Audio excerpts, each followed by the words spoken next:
¿Qué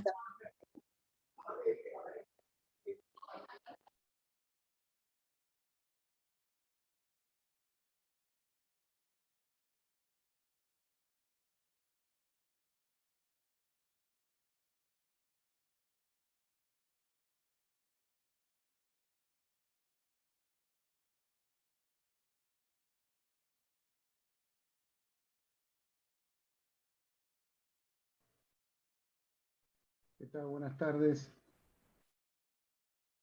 ¿Me escuchan ahí? Hola, ¿qué tal? ¿Sí se escucha? ¿Se escucha bien? Buenas tardes. ¿Qué tal? Costó un poquito entrar, pero entramos. En un ratito se conecta Francisco Pachi. Estuvimos charlando los dos. Así que andaba con un problemilla ahí en la compu, así que va a estar todo lo posible. No sé si se conectó.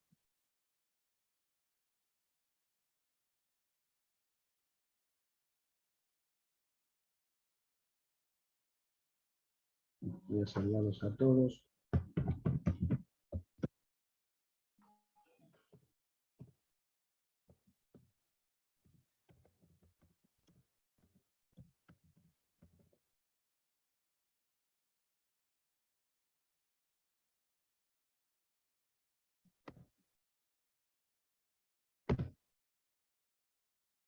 Bueno, ahí los saludo.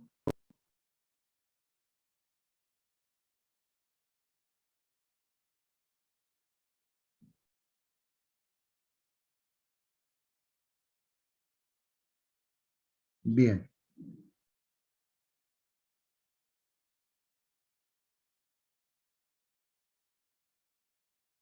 Bueno, ¿me escuchan todos?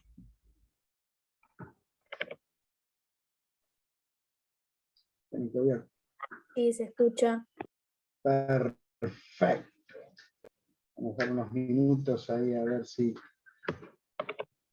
mi querido hermanito anda por ahí.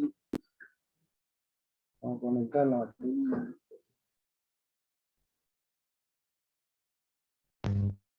Ahí está. Genial. Bueno, esta es una plenaria.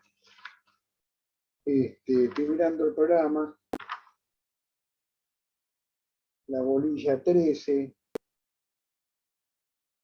La restauración conservadora. Restauración conservadora.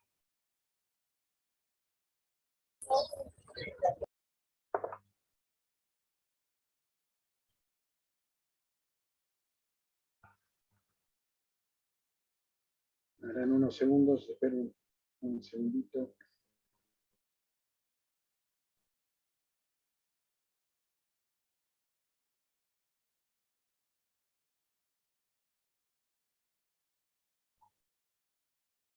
Bien.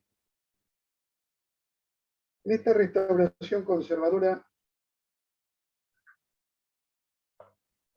lo que hay que tener en cuenta, primero lo que ustedes estudiaron en los años fines del siglo XIX, entre 1880 y 1916. Conservadora a nivel político, los cargos públicos. ¿Se acuerdan que ya lo vieron en las bolillas anteriores? Se los hago recordar para hacer una breve reseña histórica.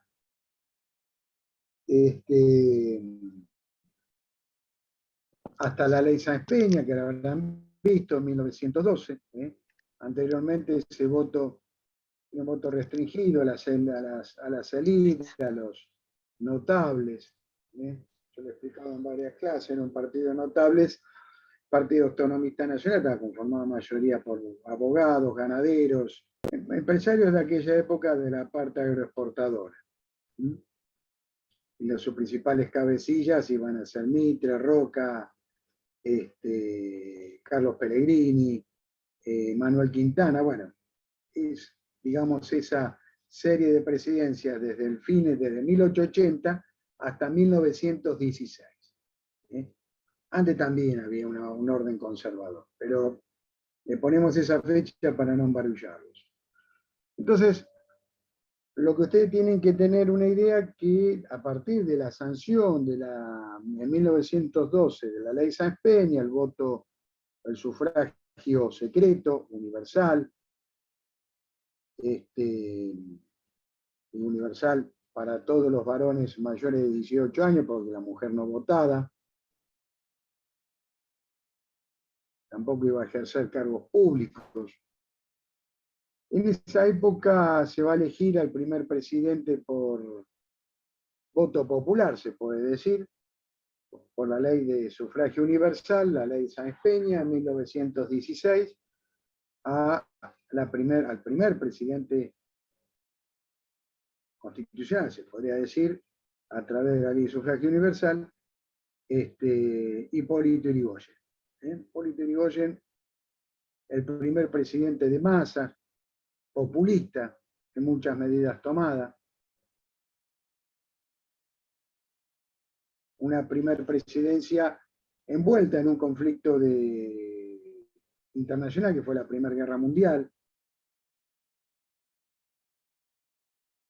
La característica de Yrigoyen y después los que siguieron fue la neutralidad, no intrometerse en esa gran guerra o Primera Guerra Mundial. Estoy haciendo un breve repaso.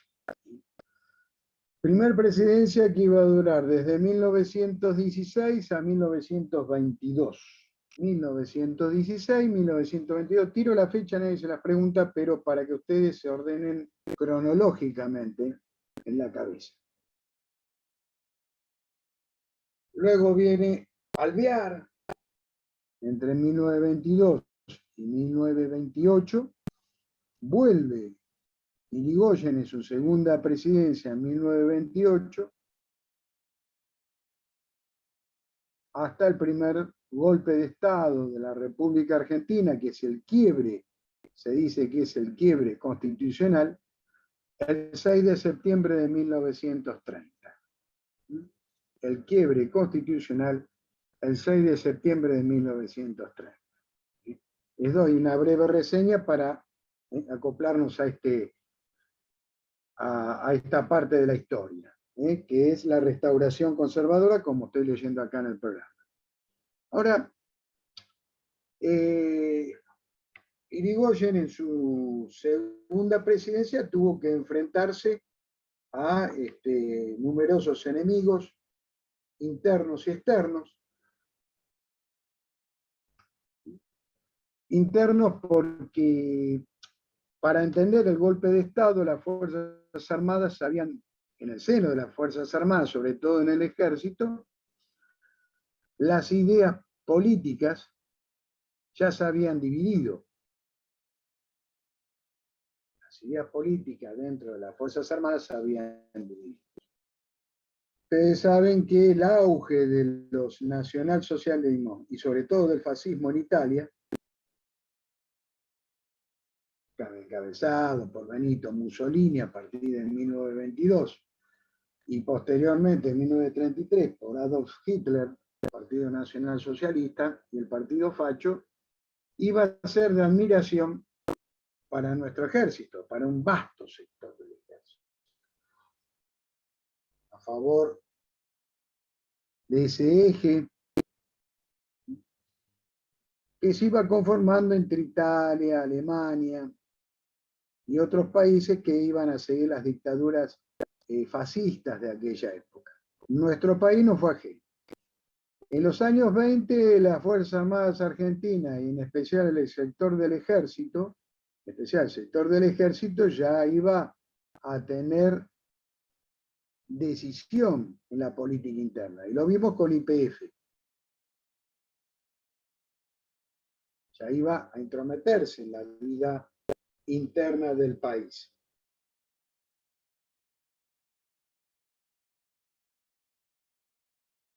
Lo vimos con YPF, con la creación de yacimientos petrolíferos fiscales.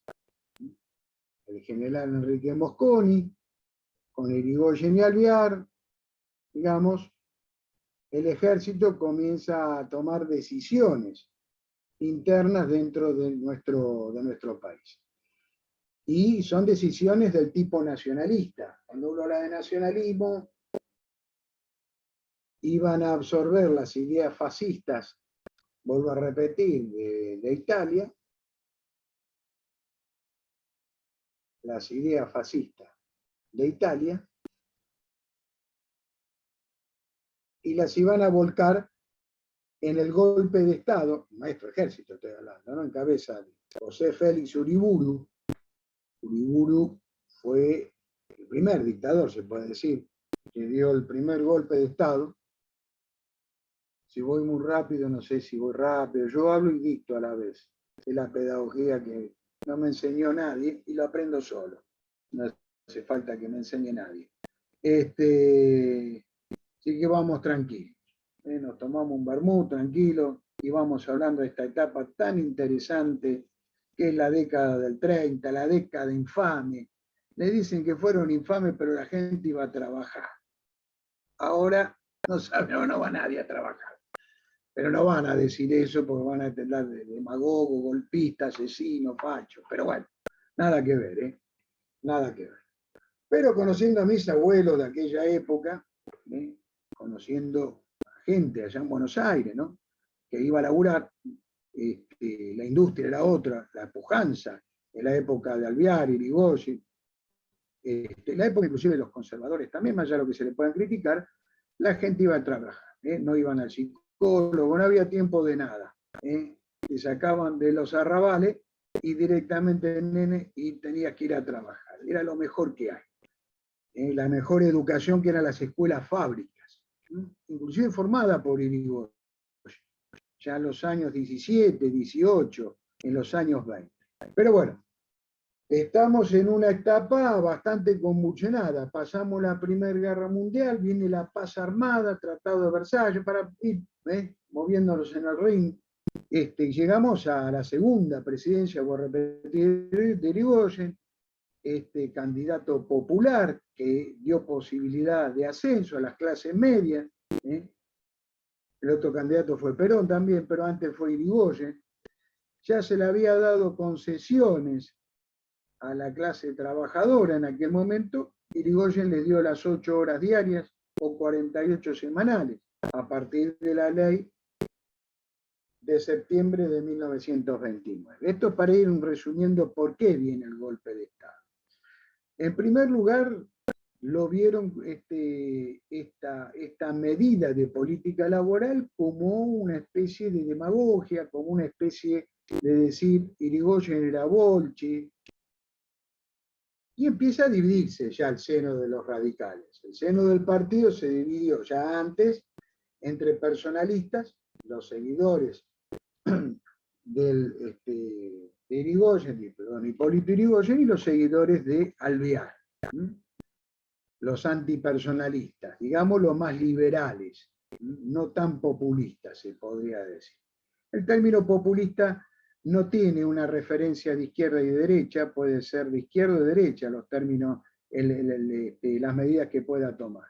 Así que por eso no se confunda. Entonces lo habían tildado uno de los factores internos de la caída de Irigoyen, que ya empezó el ejército a presionar su caída. El ejército comienza a presionar su caída. La burguesía agropecuaria también y los partidos conservadores también se le estaban proponiendo Irigoyen. Había caído su popularidad, estoy hablando a nivel interno, había caído su popularidad.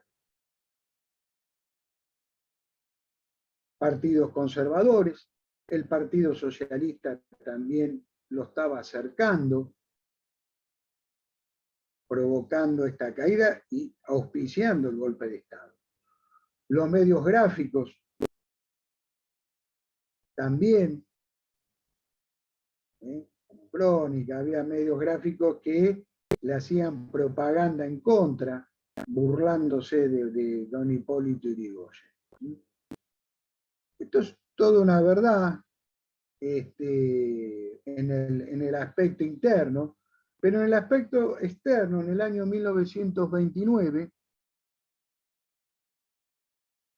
se produce, en octubre de 1929, se produce el quiebre de la Bolsa de Valores de Nueva York, la famosa Gran Depresión del 29.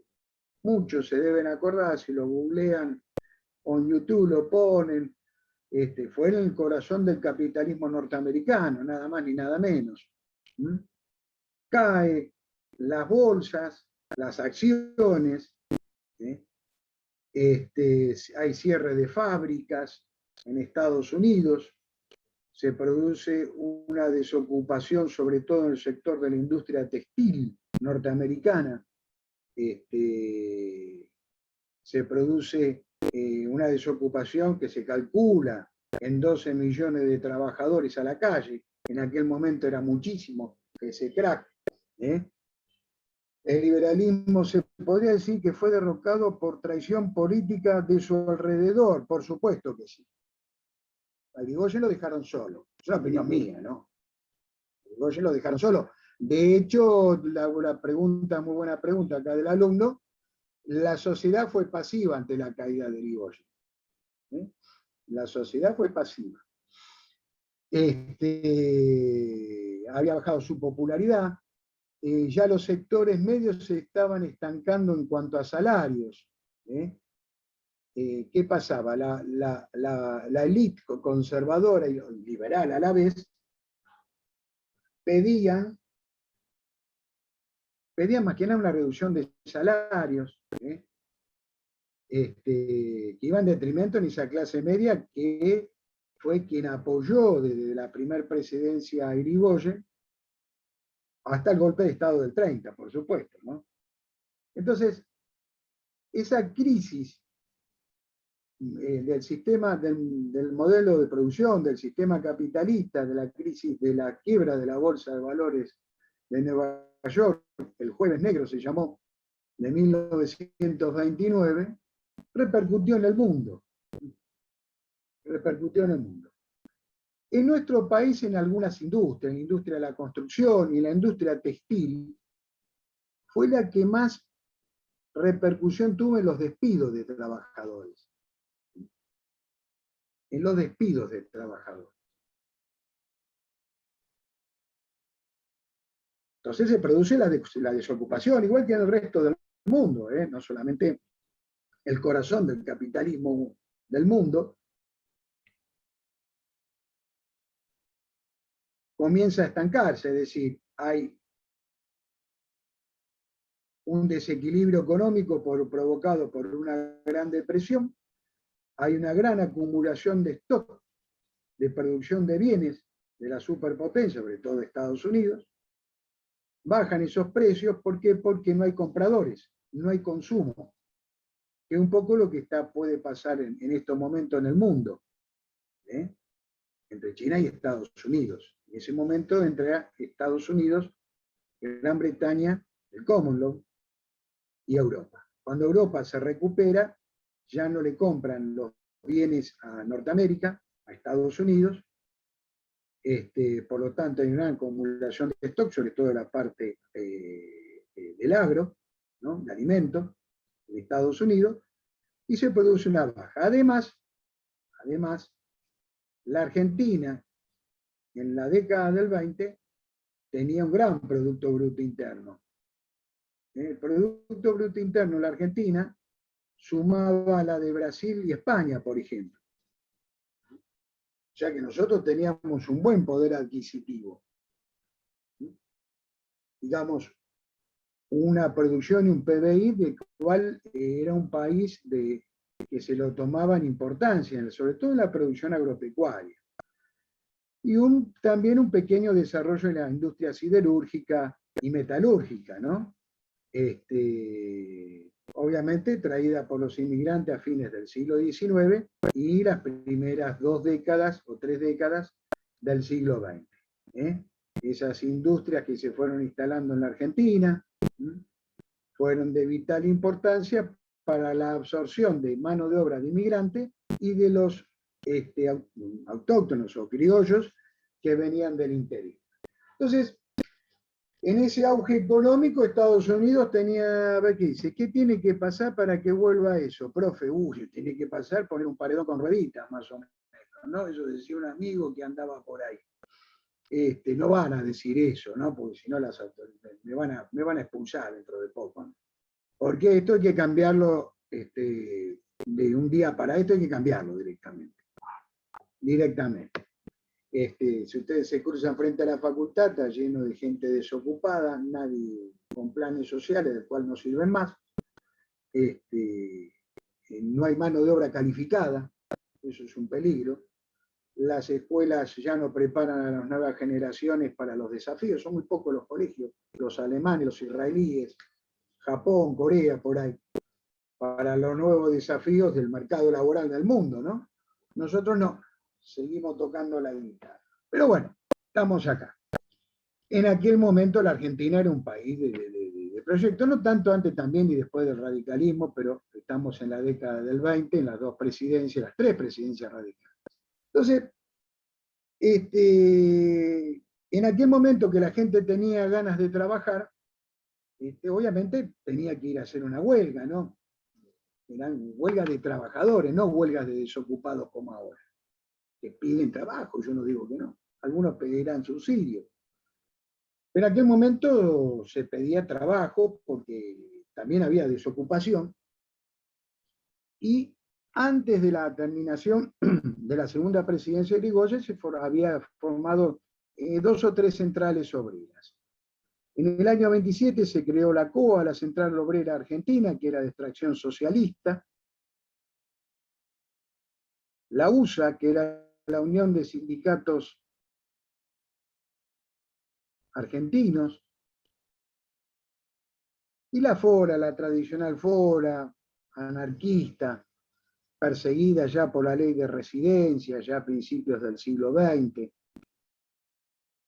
La acción directa, la oposición al sistema, al Estado, al capitalismo, al modelo de producción. Pero los trabajadores pedían una reducción horaria. En realidad la gente que iba a trabajar en aquella época, eran las huelgas de ahora, o sea, las huelgas de trabajadores pedían una reducción de 8 horas diarias. Bueno, Irigoyen, como un muy buen latino, le dio esas 8 horas diarias, les vuelvo a repetir, en septiembre de 1929, o 48 horas semanales. Eso es lo que por lo menos se establece hasta ahora. Después están las horas extras, bueno, etcétera, etcétera.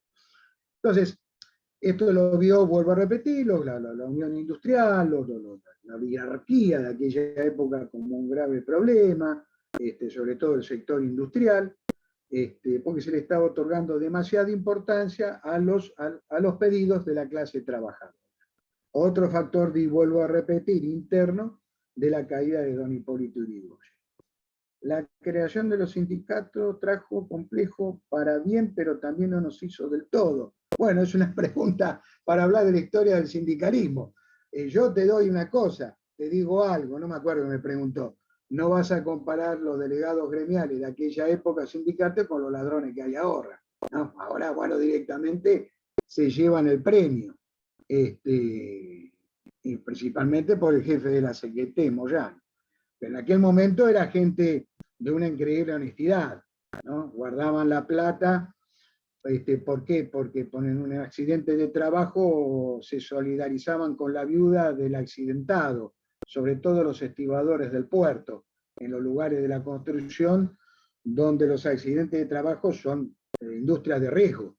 Hoy siguen siendo industrias de riesgo, ¿no? Hoy están las RP que te pagan a los premios, pero bueno, en aquel momento no había que formar una caja para socorrer al trabajador enfermo, a la viuda, bueno, ¿se entiende? Hoy se tragan toda la plata. Pero bueno, en aquel momento era otra cosa, era otra honestidad, inclusive política también, ¿no? Oposición y los que estaban en el oficialismo. Era gente de trabajo, ahora viven de los sindicatos, los dirigentes son millonarios, son empresarios directamente. Lo digo con conocimiento de causa, y se los digo en la cara. Hoy son empresarios y bueno, muchos tienen, ese hombre que dijo que dejemos 2 años de robar, tiene una cadena de hoteles y todo, así cualquiera puede ser sindicalista. Pero bueno, nosotros estamos con aquellos sindicalistas que eran gente con una honestidad de aquello. ¿Qué pasó? Irigoyen, para seguir con nuestra historia, era proclive de digamos, dialogar, valga la redundancia, con aquellos sindicatos o aquellas centrales, mejor dicho, que iban a ser propensas a conciliar cualquier problema. Ya no había una acción directa como a los principios del siglo XX. Ya, digamos, no confrontaban tanto al gobierno. De hecho, el Partido Socialista, que estaba en muchos gremios de aquella época, no confrontaban, tenían una lucha parlamentaria por un lado. Pueden ver la labor parlamentaria de Alfredo Palacio, es muy sencillo el ejemplo. En aquel momento eran proclives, ya habían disminuido esa acción directa y se inclinaron más por conciliar con los gobiernos de turno. Entonces, eso fue un logro también del irigoyenismo, del radicalismo. Entonces, en el sector, en política externa, con la que vuelvo a la de Gran Depresión, repercute en la Argentina, hay cierre de ciertas ramas de la industria, ya la Argentina no importaba tanto insumos de los países de aquella época, países como Francia, Inglaterra, Estados Unidos. Tampoco exportaba porque le habían cerrado la exportación de carne ya en la década del 30. Inglaterra, recuperada económicamente, iba a exportar carne de los países del Commonwealth, por ejemplo, perdón, de Canadá y Australia, por ejemplo. Entonces a nosotros nos dejaron de comprar. Entonces, ¿qué pasó? Dejó de ser una entrada de divisas importante,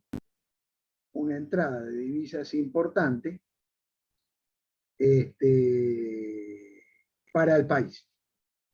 El país se comenzó a estancar. Siempre vivimos desde el campo, digamos, fue el motor de nuestro país, fue el alimento. Hoy sigue siendo el granero del mundo. Sobre todo sus tierras, las compraventas de tierra que ya están comprando los chinos, viene todo el mundo y nos sacan todo. Pero bueno, se llevan hasta las rocas. Entonces, en aquel momento había una política más nacionalista, una defensa más de los intereses nacionales, más transparencia, por supuesto. Y ya con el golpe del 30, la historia argentina fue otra cosa. El 6 de septiembre del 30, en cabeza de Uriburu,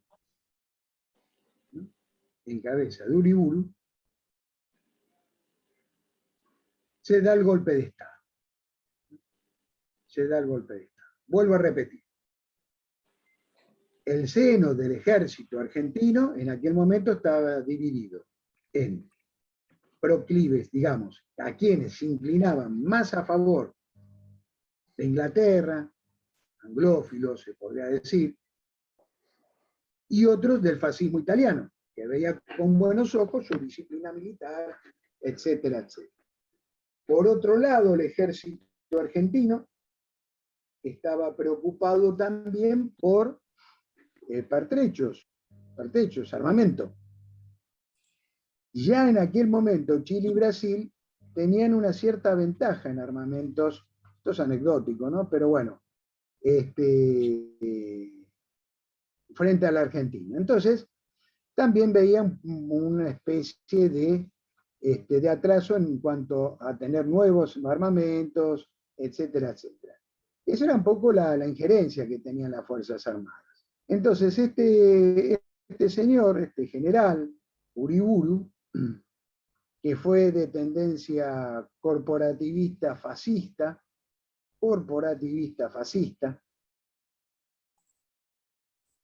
este buen hombre, con escasa popularidad, casi no tuvo apoyo, salvo de los sectores políticos, como el Partido Demócrata Progresista, los antipersonalistas radicales, el Partido Socialista, los partidos conservadores del interior, como el Partido Autonomista Correntino, el Partido Conservador de la provincia de Buenos Aires, sectores del ejército, inclusive la FUA también, la Federación Universitaria, se le tiraron en contra de Irigoyen, ¿no? Había bajado su popularidad. Por eso, en el golpe de Estado, vuelvo a repetir, si bien Uriburu tuvo poca, digamos, adhesión popular, tampoco la sociedad fue, digamos, neutra, fue muy pasiva, pacífica, se podría decir, y pasiva en cuanto al derrocamiento de Hipólito Yrigoyen. Se decía que estaba enfermo también, que ya estaba anciano en la toma de decisiones. Y se produce ya el golpe de Estado. Unos días después del golpe de Estado, estás por ahí, Francisco, ¿no? Sí, ahí te veo. Estoy acá. Estás ahí. Bueno, después cuando quieras arreglar, pudiste arreglar el problema mecánico. Unos días, el problema mecánico, digo, el de la compra. Unos días después del golpe de Estado, el 10 de septiembre de 1930, la Corte Suprema de Justicia,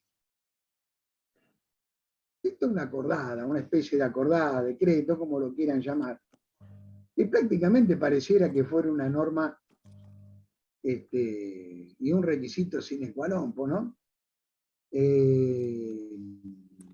Esta acordada establecía que este gobierno provisorio, el golpe de Estado, este gobierno provisorio, no se le podía cuestionar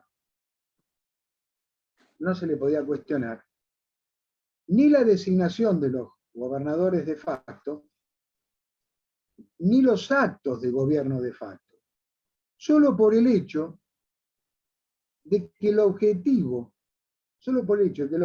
era asegurar el orden, cuando hablamos del orden público, el interés de los individuos, cuando hablamos de los intereses de los individuos, sus derechos, y cuando hablamos de sus derechos, ¿de qué estamos hablando? El derecho a la propiedad privada, por ejemplo. Derecho a la propiedad privada. Un ejemplo estoy haciendo, ¿no? Entonces, hay un... Dale. Sí, dale.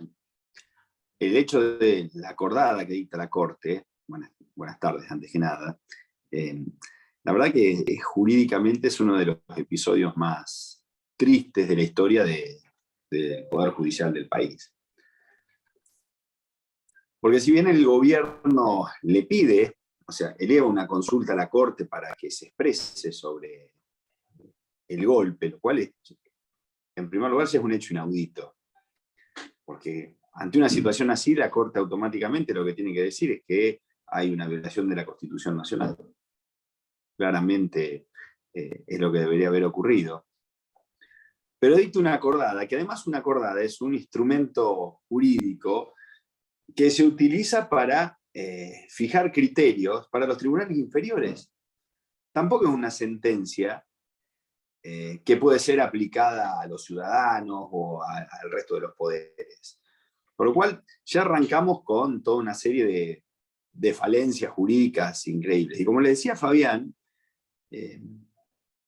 la verdad que es un antecedente, es un penoso antecedente, porque va a ser lo que va a terminar justificando todos los golpes de Estado en términos jurídicos que se producen a lo largo de la historia. De hecho, la doctrina que se fija en esta acordada de la Corte Suprema va a ser modificada recién por la Corte en la recuperación democrática. Fíjense lo que les marcaba Fabián. Hay una cuestión que se marca y se fundamenta, que se la llama la teoría del hecho consumado. Es decir, ¿por qué validaban ese golpe? Porque el golpe ya se produjo. Pero además de haberse producido, el gobierno estaba en uso de la fuerza, es decir, tenía el control militar y policial. Y a partir de ahí producía todos la protección del resto de los derechos que recién les marcaba Fabián, lo cual es básicamente una locura. ¿Por qué?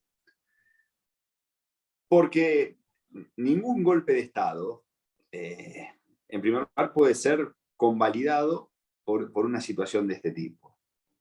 Y en segundo lugar, porque lo que están convalidándose es el uso de la fuerza. Es decir, yo mañana tengo el uso de la fuerza, voy, entro a lo de Fabián, tomo su casa, y como la policía que está a la vuelta de la casa de Fabián es amiga mía y yo la controlo, no, dejemos que siga usurpando. Es un disparate, en términos muy, muy sencillos para no complicarlo, porque esto, la verdad que impone algunas teorías jurídicas más complicadas o mucho más profundas, pero para que ustedes más o menos tomen una idea.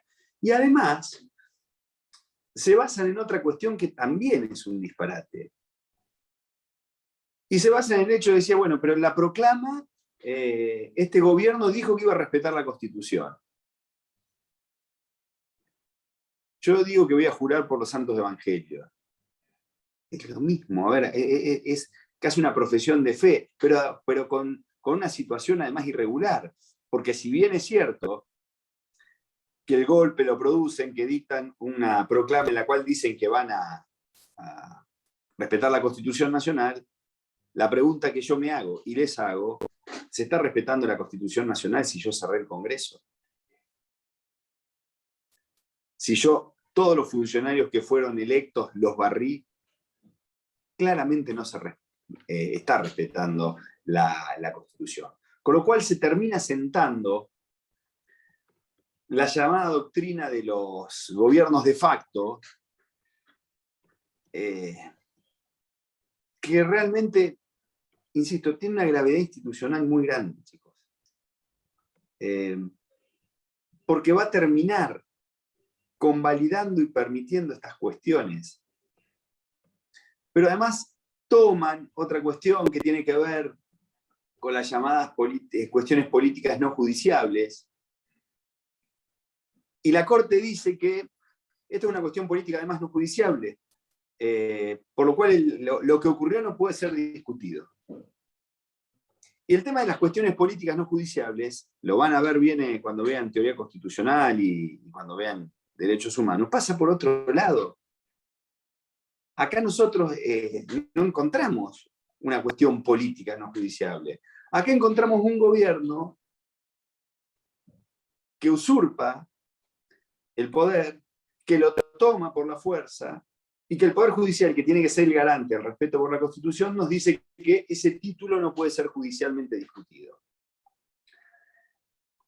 En los anales de la historia, realmente que la acordada de esta Corte, realmente termina siendo terriblemente cuestionable, y es algo que lo tienen que visualizar, que lo tienen que ver, que lo tienen que estudiar. Como dice Fabián en las clases, anoten. Pero esto es algo que lo tienen que saber, porque realmente es, en la historia constitucional de nuestro país, es un hecho muy pesado, con muchísimas consecuencias. ¿Y por qué le digo con muchísimas consecuencias? Nosotros vamos a ver después que en el golpe del 43 tenemos una proclama, un poder que se termina convalidando también, pasa lo mismo en el 55, pero vamos a llegar a dos situaciones en las que son muchísimo más graves, donde tanto en el golpe del 66 con la Revolución Argentina, como en el golpe del 76 con el proceso de reorganización nacional, se va a terminar convalidando no solo una proclama, sino actas y estatutos que van a terminar interpretando y diciendo qué sirve de la Constitución y qué no. Y de dónde va a estar la raíz jurídica que se toma, es a partir de esta acordada del 30. Por eso es un hecho tremendamente grave el que ocurre el 8 de septiembre de 1930.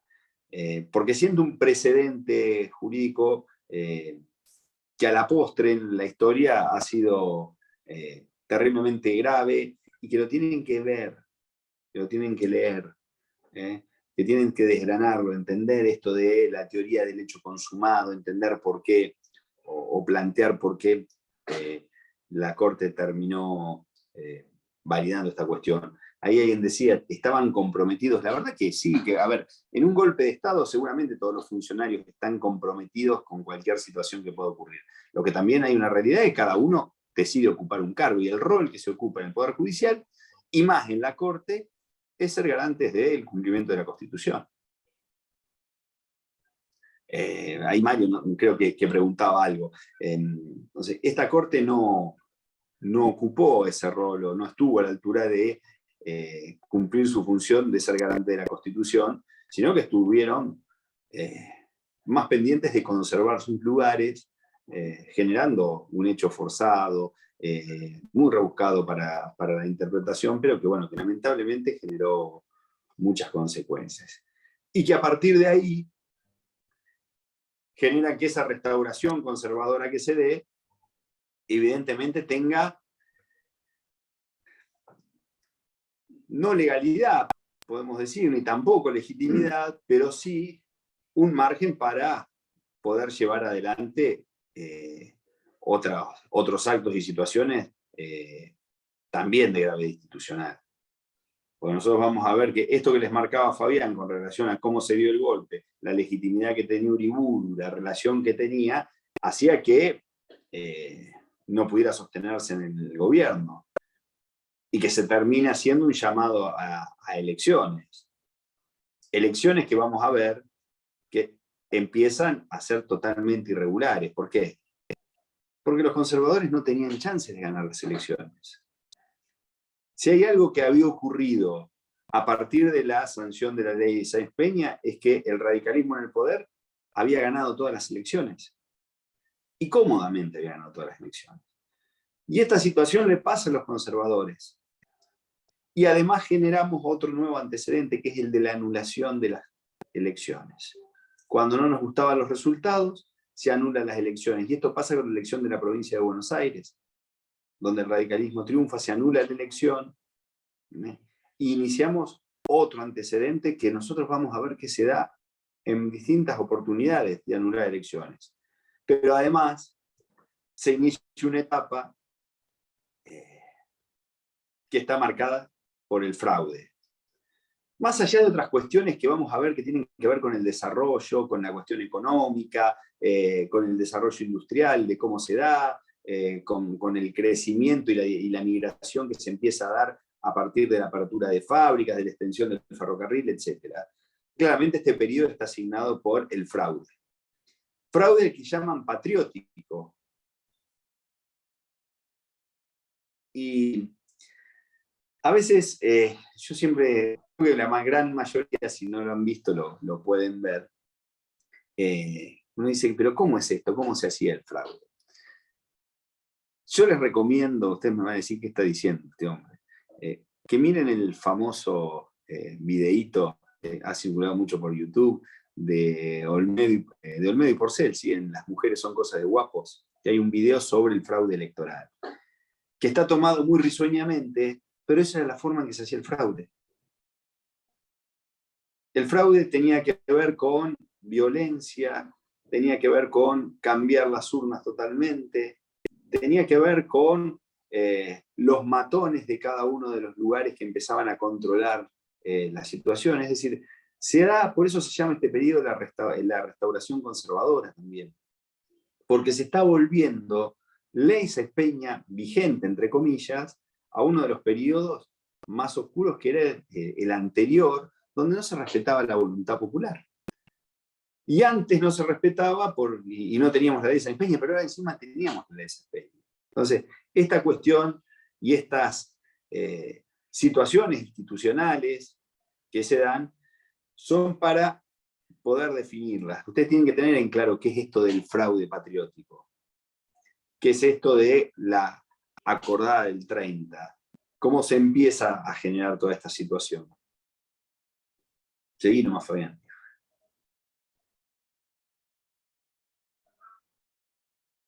Está silenciado.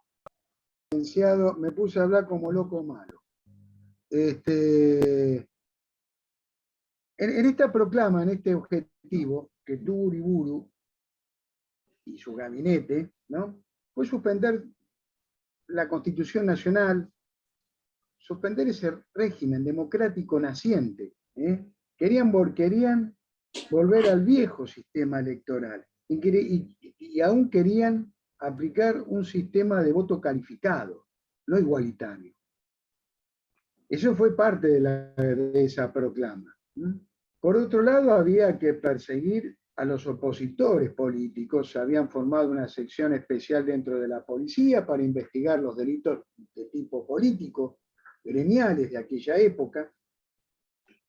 Se había fusilado varios anarquistas prácticamente sin juicio previo, como el caso de Raúl Escarfó, y Giovanni,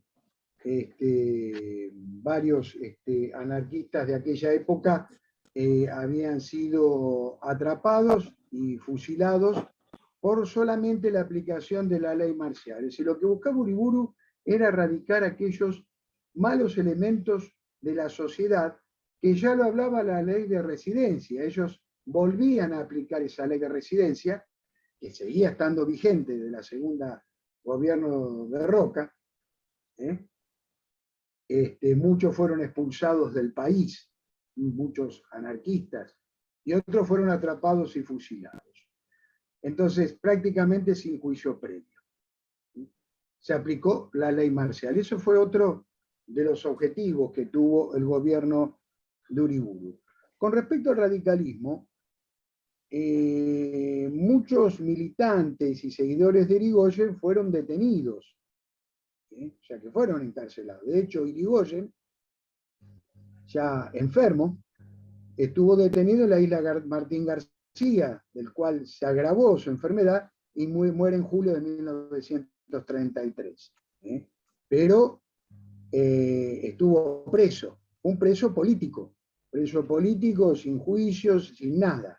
El concepto de ley marcial es mediante el fusilamiento, sí, prácticamente sí, digamos, y queda mucho a discrecionalidad del gobierno de facto. Podés ser preso, adentro de la cárcel puede pasar cualquier cosa, o podés ser fusilado.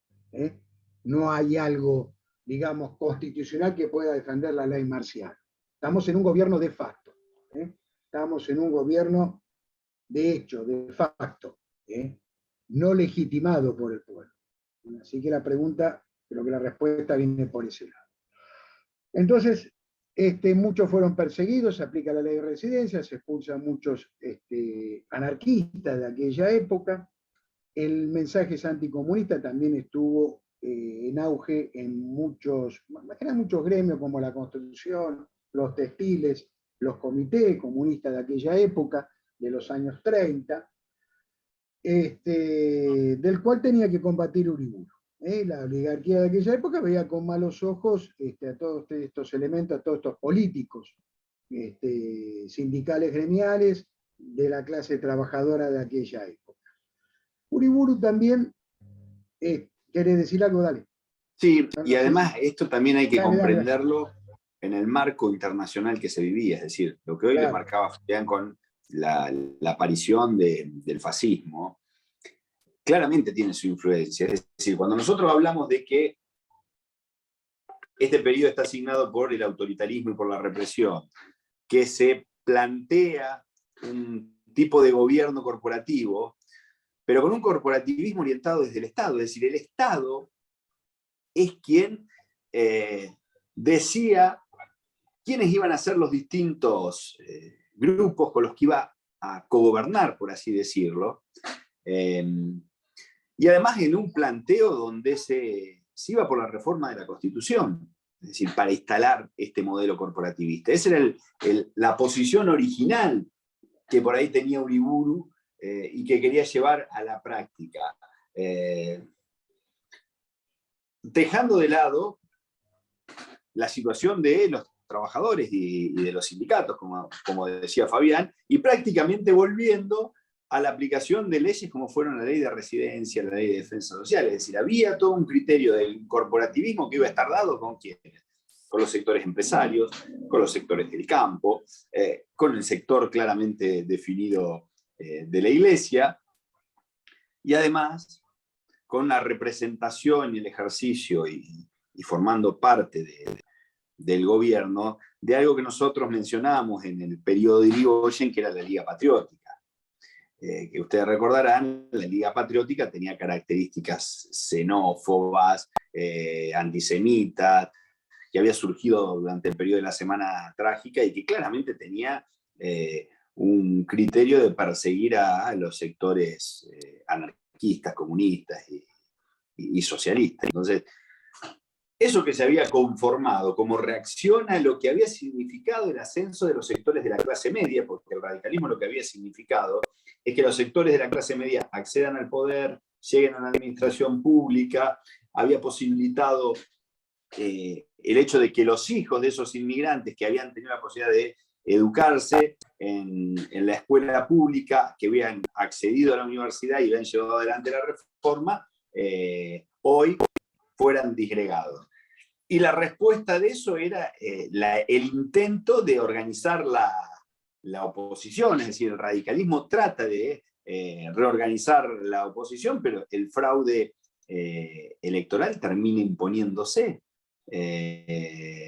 Y ese fraude electoral que se termina imponiendo, especialmente dado en la provincia de Buenos Aires, a partir de la conducción de Manuel Fresco, claramente va a generar un periodo bastante oscuro en términos políticos.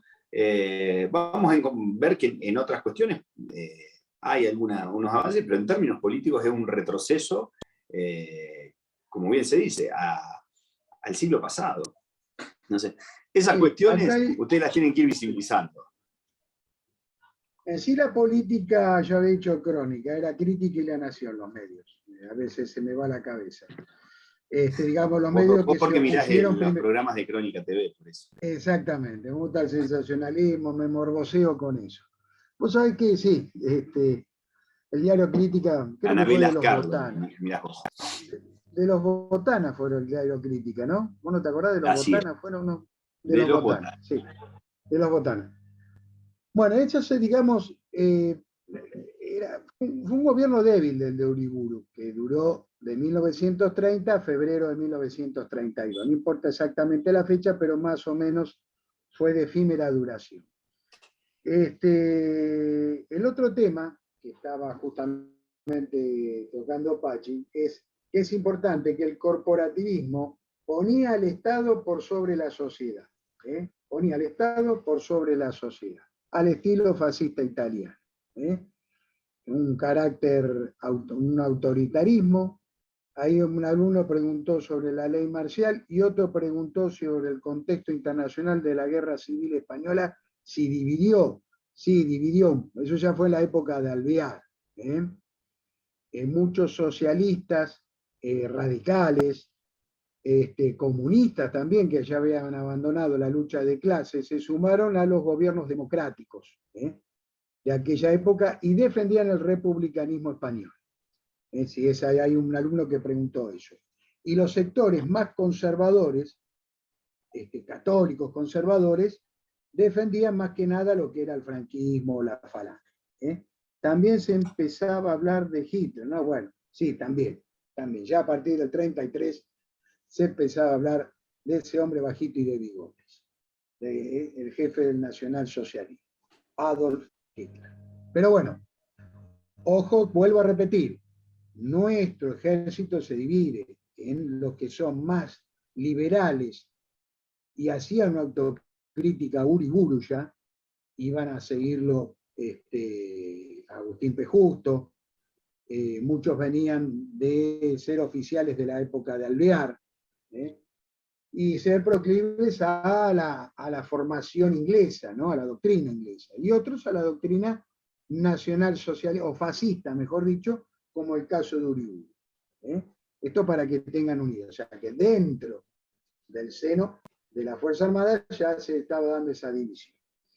Ahora bien, como les dijo Pachi, hay un fraude patriótico. El fraude patriótico es un dolo, una intención, es un delito del cual la palabra típica fraude, es una conducta típica, digamos, se falsifican los votos.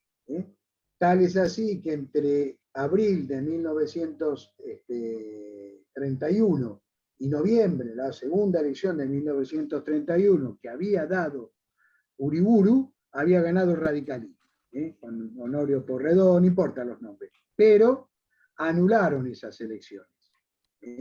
Se anularon esas elecciones. Siempre hubo enfrentamientos armados en las provincias entre conservador y radical, eso también hubo violencia, porque la había, no era toda una tranquilidad, había que ser guapo para militar en aquel momento, ¿no? Hoy tenemos un poco más de miedo, somos más milanesas, pero en aquel momento las ideas se defendían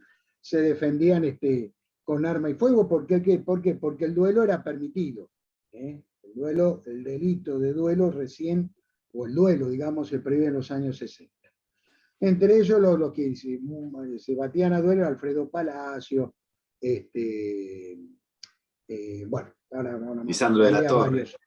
Lisandro de la Torre, me había olvidado el inglés. De hecho, Lisandro de la Torre se deja la barba porque se había batido a duelo con Hipólito Yrigoyen, y Yrigoyen gana el duelo, le hace una marca en la cara, y por esa circunstancia Lisandro de la Torre se deja la barba. Mirá vos. Cuando es una cuestión que ocurre cuando Lisandro de la Torre todavía estaba en el radicalismo, y bueno, una discusión con Yrigoyen termina en duelo. Pero esa es la razón de la barba. Mirá vos, se había dejado la barba. Dos grandes políticos, la verdad, te podría decir que en aquel momento se militaba del centro. Pero bueno, vamos a dejarlo ahí. El problema que tuvo entonces esa caída de Uriburu fue la baja popularidad. Las decisiones políticas fueron muy dubitativas. No sabía si seguir con la política, en algunas de Irigoyen, en otras, digamos, si abandonar el liberalismo y volver a la caja de conversión. Y ya viendo esta duda, los sectores de las fuerzas del ejército reemplazaron a Uriburu, además del fraude patriótico que recién les mencionamos, esta corrupción molesta que recién le mencionamos, hay un golpe dentro de otro golpe. Agustín Pejusto, que fue un militar que también acompañó a Alvear, de alguna manera, asume la presidencia de facto, y gobierna por 6 años, entre 1932 y 1938. Hay importantes reformas ahí. Hay bastante para hablar. A pesar un detalle de que, cortito. Sí, dale. Asume a través de elecciones fraudulentas. Sí. Pero hay un llamado a elecciones, constituye la concordancia, enfrenta en ese momento a la Alianza Civil y a la democracia progresista y el socialismo, atento que el radicalismo retoma el camino de la abstención electoral, pero hay una elección. Es decir, todo este periodo, más allá de cómo se vayan sucediendo, que la verdad es que se van sucediendo y eligiendo los presidentes, vamos a tener una parodia democrática a través de elecciones. Va a haber llamado a elecciones, la gente va a votar, pero los resultados van a estar claramente fraguados por el intercambio de urnas y demás que se daba en el periodo. Pero lo que dice Fabián, que me va a explicar ahora y que lo explica muy bien porque le gusta, es todas las reformas que se dan en este periodo. Por eso, me parece que hay que dividir bien la cuestión política o la cuestión constitucional de muchas de las reformas que se dan en este periodo, porque además gran parte de las reformas que se producen en términos industriales, en términos de desarrollo y en términos poblacionales, van a ser las que van a dar origen al próximo periodo que nosotros vamos a ver, que es el periodo que está vinculado con el golpe del 43 y la aparición del peronismo. Es inescindible analizar este periodo con lo que es la aparición del peronismo, porque claramente va a ser condicionante para la aparición de Perón como líder dentro del golpe de facto del 43. No, y en esto hay que hacer hincapié también, este fraude patriótico, que se va a repetir hasta el año, más o menos, digo, hasta el año 43. Esta forma de gobernar, lo que es el prevaricato, el cohecho, etcétera, etcétera. Esta concordancia fue una alianza de partidos. Cuando lean ahí la bibliografía, es una alianza de partidos que entre el Partido Socialista Independiente, algunos partidos conservadores también, o demócrata nacional, los antipersonalistas alvearistas, hacen posible el retorno, a pesar de ser fraguadas las elecciones, de Agustín P. Justo. Agustín P. Justo fue proclive ya a la reinstauración de la democracia que se venía dando, a diferencia de Uriburu, y también a la restauración de la Constitución Nacional. Se formó ahí un parlamento, hubo un parlamento. Por supuesto, el radicalismo vuelve a estar proscripto, vuelve a ser perseguido políticamente, inclusive que hasta Alvear se tuvo que exiliar. Pero las masas populares ya comenzaban a organizarse,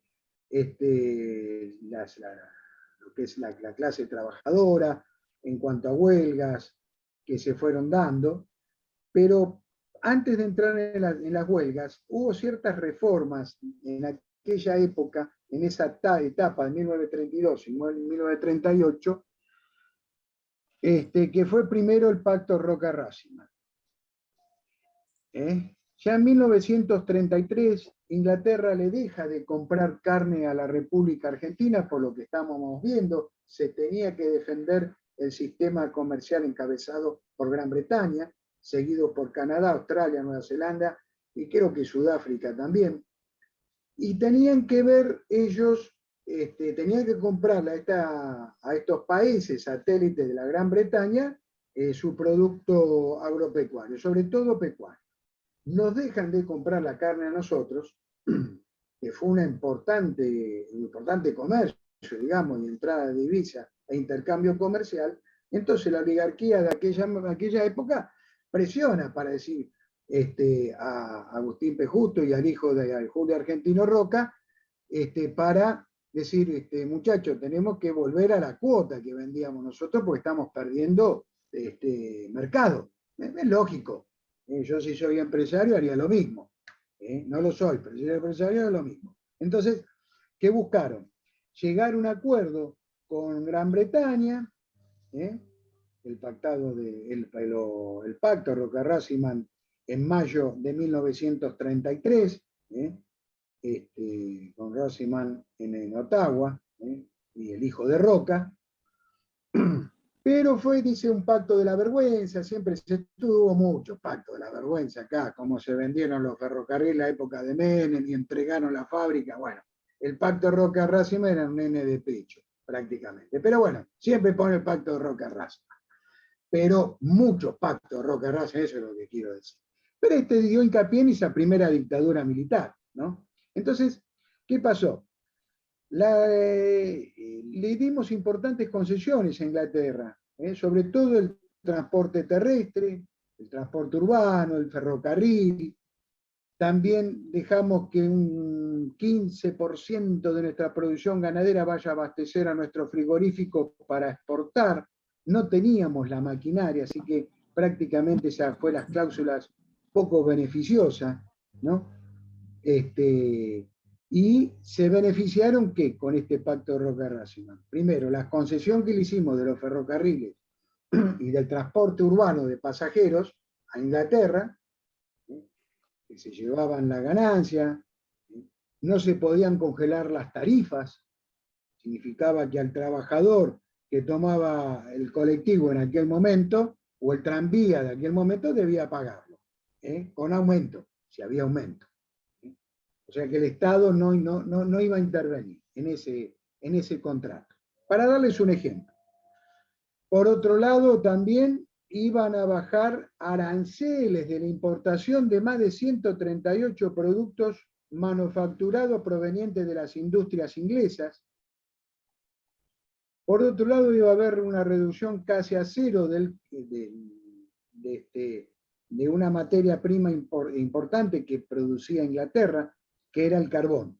Carbón, la industria del carbón fue una de las materias primas que exportaba Inglaterra, inclusive para alimentar el combustible de las locomotoras. De aquella época estoy hablando.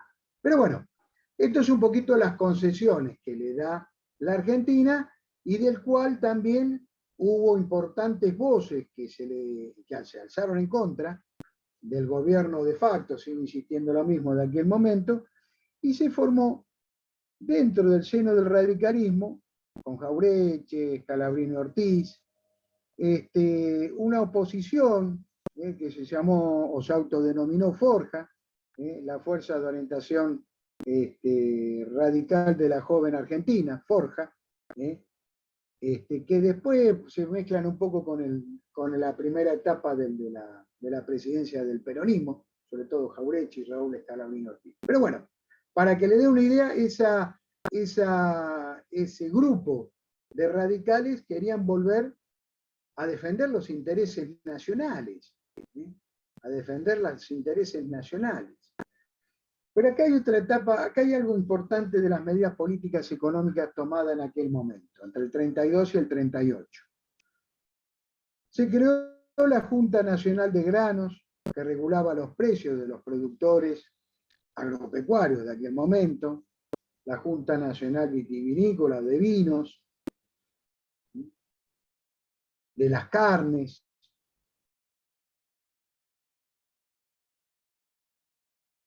Empieza a intervenir el Estado. Empieza a intervenir el Estado. Se va a abandonar esa política liberal de los años 20. El Estado va a tener una mayor intervención política en la política económica, en los mercados de cambio. ¿Por qué? Porque va a crear en 1935 el Banco Central de la República Argentina. Vieron que hoy hay un político, Milei, que lo quiere desterrar, hacer cosas que quiere sacar como un organismo intermediario, porque el Banco Central tiene su carta orgánica de cual tiene que cumplir una función, la regulación del sistema monetario, el flujo monetario. En aquel momento no era un banco nacional propiamente dicho porque había capitales ingleses, estuvo conformado de manera mixta por capitales ingleses. Entonces, Pacto de Roca-Rassiman, 1933, 1935, el Banco Central de la República Argentina, que va a reemplazar a la Caja de Conversión, y le paso la pelota a Pachi. Dale, Pachi. Hay un tema con el Pacto Roca-Ranciman, que lo que les marcaba Fabián, que va a dar lugar a uno de los hechos más bochornosos, otro de los hechos más bochornosos de la historia. A ver, esta década es conocida como la década infame porque no solo a partir de la acordada de la Corte, por el tema de la proscripción, por las elecciones fraudulentas, sino por toda otra serie de hechos como el que ocurre a partir de las consecuencias del Pacto Roca-Ranciman, que tiene que ver con el famoso negocio de las carnes y de los frigoríficos ingleses. Es decir, ustedes en este periodo, no vamos a ahondar mucho, pero como consecuencia de esto, se da una investigación en el Senado de la Nación, que es encabezada por Lisandro de la Torre, donde se descubre que la mayor parte de los frigoríficos ingleses lo que tenían era una doble contabilidad. ¿Para qué? Para tributar muchos menos recursos de los que debían tributar al Estado Nacional. Pero lo llamativo, o lo más cuestionable de todo este periodo, es que quienes formaban parte y eran los principales beneficiarios de todo este pacto de Roca-Ranciman por la exportación de la carne con los frigoríficos y con la doble contabilidad, eran muchos de los funcionarios del gobierno en ese momento. Esto es descubierto por Lisandro de la Torre en la llamada investigación del caso de las carnes, que termina con uno de los hechos más bochornosos porque se produce el asesinato en el Senado de Enzo Bordavere, que había sido electo senador por Santa Fe, y que bueno, en un disparo que iba para Lisandro de la Torre termina siendo asesinado en el Senado por agentes del mismo gobierno cuando se estaba realizando la interpelación al ministro en ese momento. Es decir, hay toda una serie de hechos que son claramente muy definitorios de todo este periodo y por qué encasillarlo así. Y la cuestión económica que les marcaba Fabián también, ustedes lo van a ver en la lectura de Zuliano que lo tienen, y préstenle bastante atención a todo el proceso de industrialización que se da. Esto es interesante. Ustedes van a ver que ahí en la lectura lo tienen inclusive con muchos gráficos, como cómo se dio el aumento de la producción, cómo es la comparación con las distintas importaciones, cómo se extienden las redes de ferrocarriles y cómo se relaciona esto con la cuestión industrial, porque esa producción y esa instalación de fábricas que se da especialmente en el primer cordón del conurbano bonaerense, que dista de ser mucho a la realidad del conurbano bonaerense hoy en día, va a generar una de las grandes migraciones internas del periodo.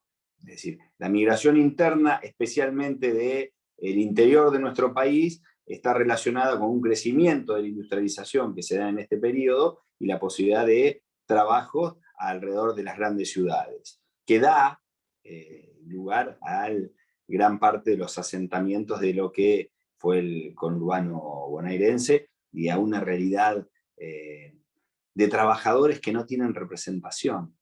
Porque lo que vamos a encontrar acá también, y que Fabián se los venía ahí marcando, es que la persecución al socialismo, al anarquismo y demás, que eran los representantes o quienes ejercían las posturas sindicales en ese momento, va a hacer que haya un gran sector de trabajadores que no tengan representación política. Y esto va a ser un dato clave, como les marcaba, para lo que viene. Entonces, préstenle atención a la lectura que ustedes tienen ahí, algo para visualizar cómo se da todo el proceso de industrialización. La evolución que se da de la industria, cómo se va concentrando la industria en el litoral, cómo se van produciendo esos desequilibrios regionales, porque eso les va a servir para interpretar y para analizar ante cualquier pregunta el periodo.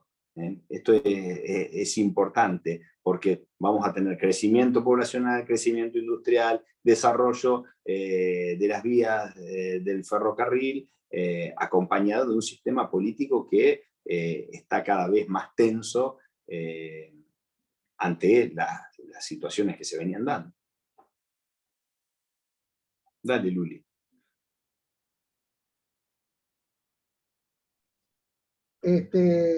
Sí, esta es la característica importante de aquel momento.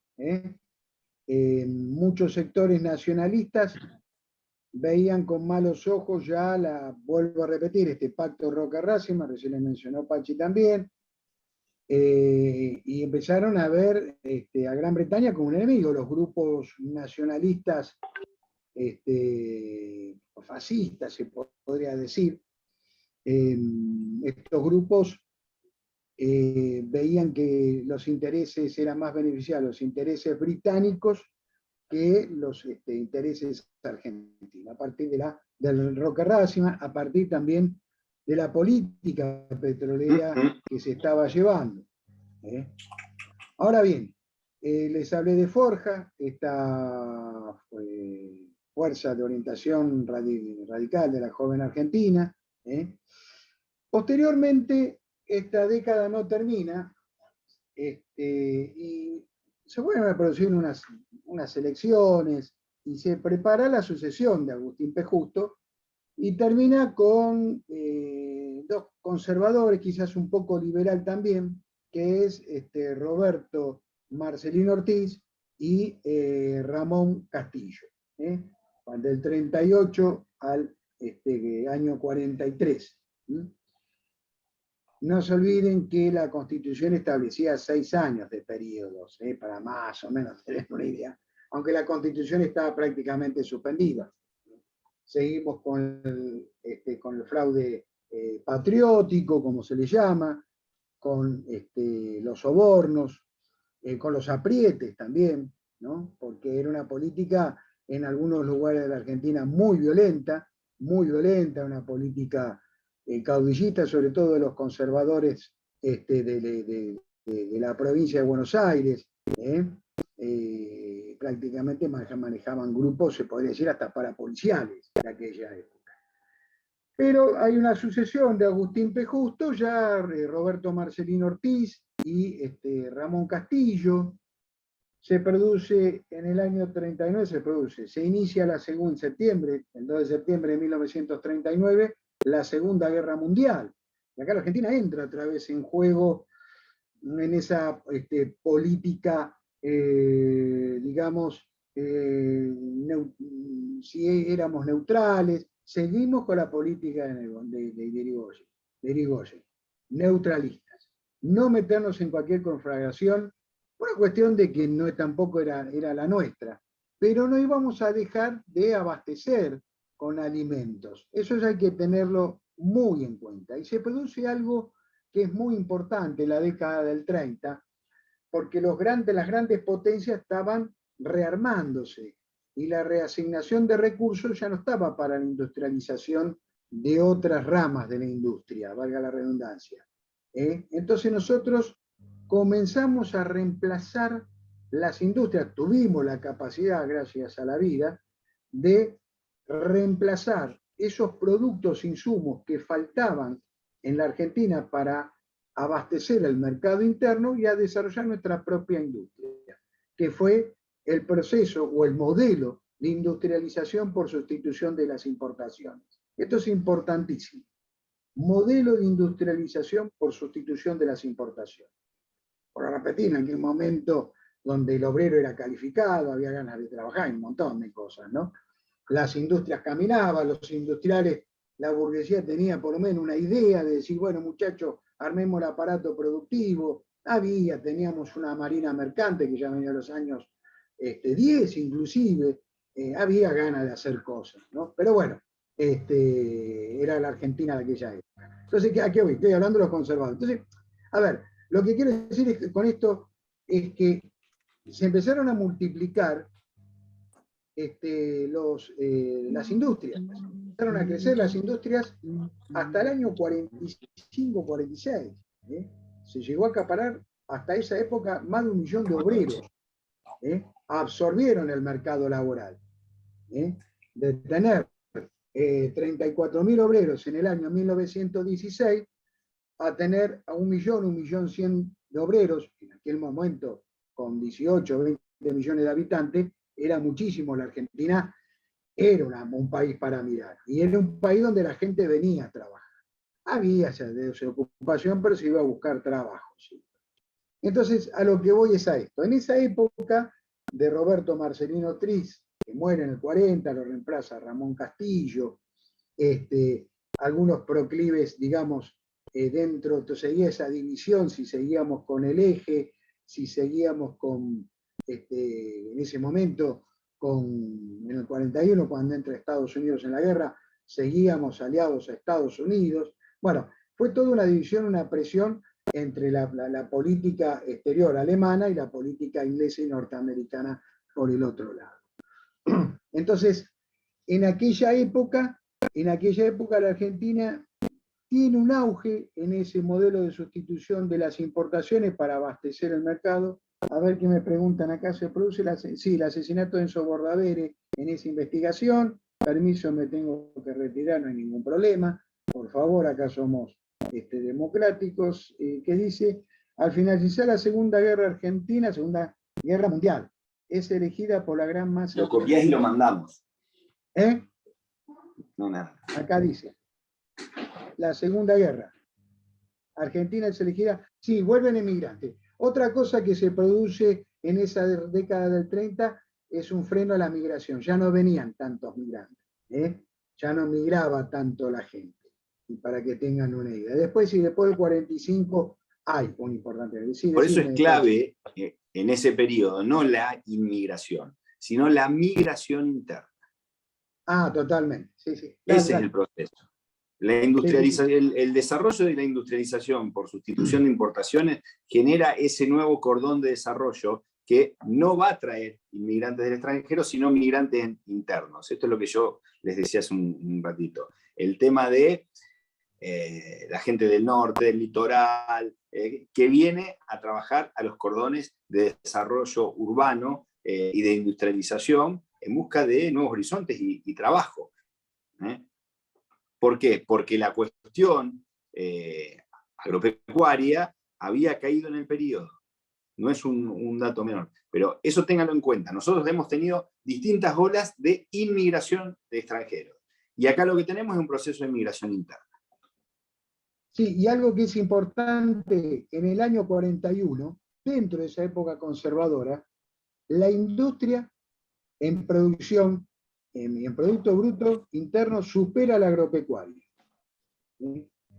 Se crea fabricaciones militares, se crea el Instituto Geográfico Argentino, que era de vital importancia para los mapas, porque teníamos problemas limítrofes con Chile, por ejemplo, ya venía de fines del siglo XIX, algunos problemas limítrofes con Bolivia, pero bueno, se crea el Instituto Geográfico, es decir, había un proyecto de nación bastante interesante.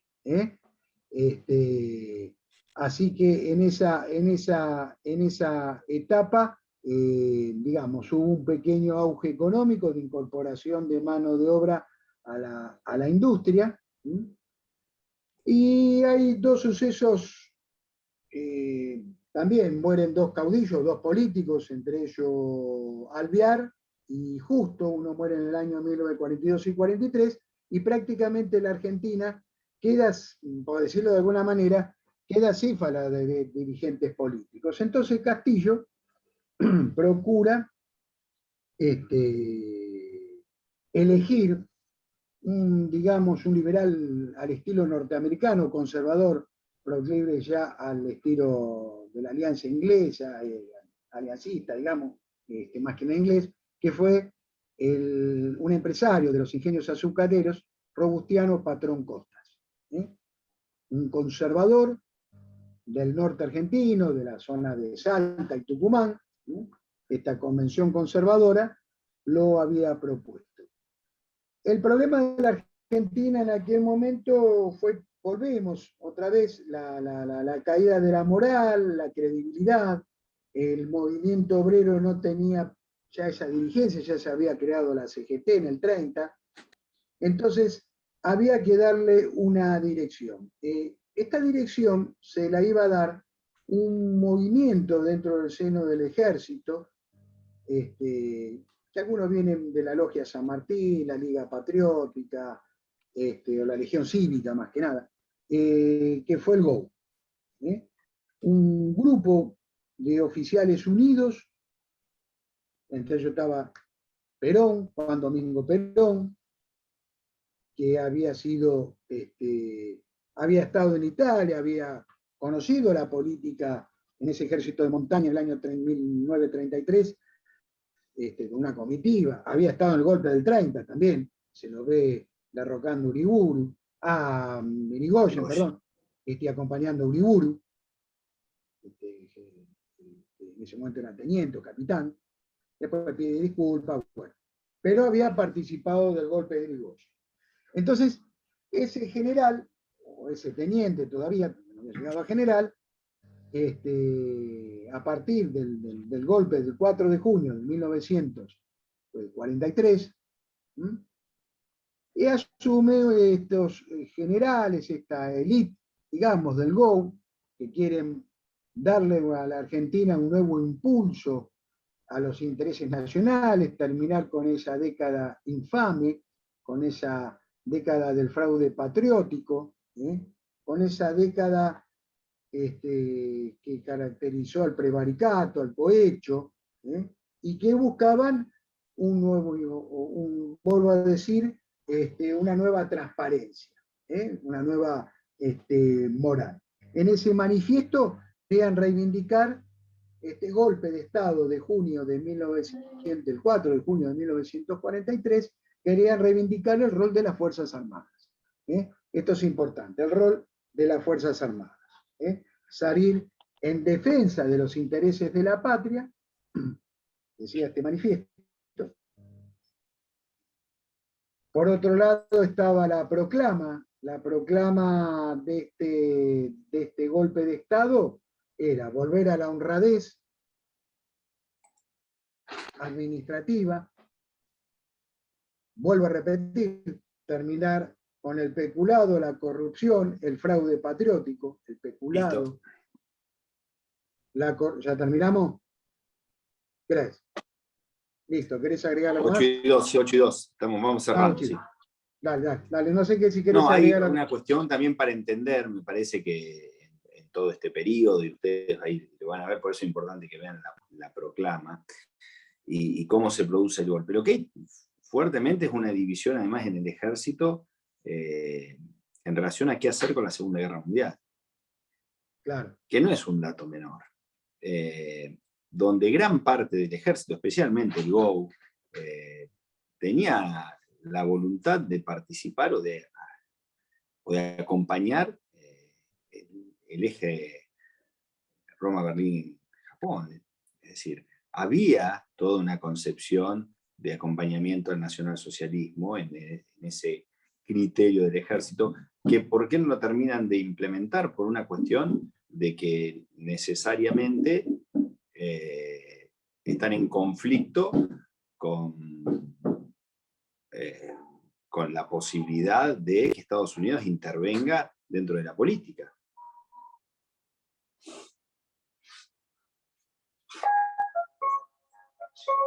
Bueno, no sé si quieren alguna pregunta ahí. ¿El crecimiento económico era dispar? Sí, el crecimiento económico fue dispar durante ese auge del modelo de sustitución de las importaciones, porque las industrias del interior, sobre todo el Tucumán y eso, se cortaron, o sea, quebraron.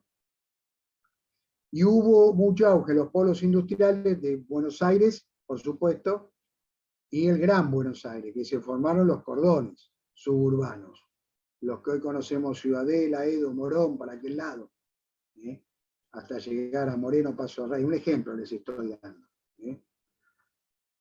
Hubo otros polos industriales importantes por los puertos, en el caso de Rosario y Santa Fe, algo en Entre Ríos, donde las ciudades del interior, o las provincias del interior, a esta política económica no les convino mucho. No pudieron competir muchas provincias. Así que el crecimiento económico fue dispar dentro del país. Me parece una buena pregunta. Me parece una buena acotación. Bueno, chicos, yo no sé. Repasen el tema de la proclama, del golpe del 30, sí. La acordada de la Corte, la lectura de Suriano marca bien claras las cuestiones con relación a primer gobierno, segundo gobierno de la década infame, ver el tema del proceso de industrialización y cómo se desarrolla, y después vean también que tienen lo que les comentaba recién Fabián, la proclama del 43, con el golpe del 43, que esto es central, estas cuestiones van a ser centrales para entender el surgimiento del peronismo, que es lo que vamos a estar viendo seguramente a partir de la próxima clase en cada una de las comisiones. Bueno, ¿alguna? Gracias, profes. Andresito, querido. ¿Ese dibujito es mío? A ver ese dibujito. Es bonito. Así que bueno. Un saludo, nos estamos viendo. Estudien, chicos. Estudien. Por favor. Nos vemos la próxima semana. Chao, chao, chao. Buena semana.